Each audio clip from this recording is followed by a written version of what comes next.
Habari ndugu mpendwa mpambanaji. Katika kipengele hiki nitazungumzia kuhusu kanuni. Mafanikio yanaongozwa na kanuni. Malengo yanaongozwa na kanuni.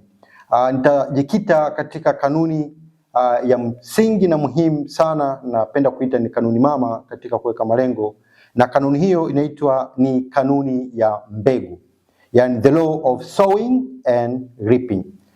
Unaposema kanuni ya mbegu, ukweli ni kwamba mbegu ina tabia ya kutokufa. Mbegu ikipandwa inakuwa, inastawi, inakuwa mmea, na baada hapo inazaa na inakuwa mbegu tena, inazaa kizazi kimoja mpaka kizazi kingine. Kwa hiyo hiyo ni tabia ya mbegu, na hiyo ni tabia inayo reflect malengo. Malengo yako ni mbegu ya mafanikio.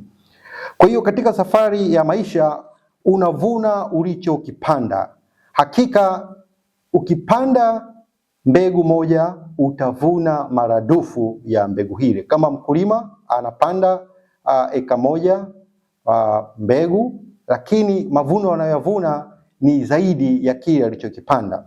Na ukiweka malengo makubwa utavuna zaidi, lakini ukiweka malengo madogo utavuna kidogo.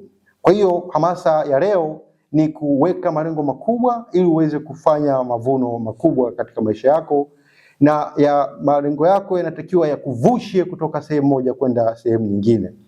Iwapo mfanyakazi unatakiwa utie jitihada na maarifa ili kuongeza ufanisi na tija, ili kuleta matokeo chanya yatakayo kupandisha zaidi na kuwa miongoni mwa top 5 katika kampuni, taasisi au shirika lako. Kwa kufanya hivyo unakuwa umepanda mbegu ya mafanikio.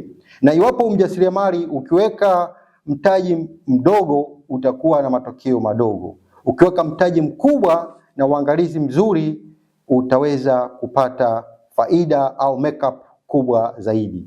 Na iwapo mwanafunzi vile vile, ukisoma kwa bidii na maarifa utafaulu vizuri na kuibuka kuwa mshindi. Kwa hiyo hamasa ya leo ni kuweka malengo ili kuweza kupanda mbegu ya mafanikio makubwa zaidi. Na unaweza kusoma zaidi katika vitabu vitakatifu, hasa tukirejea katika Biblia.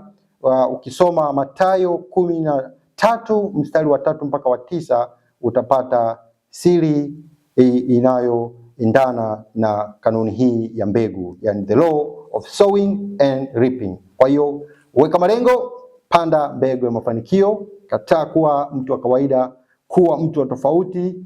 Think smart. Think smart.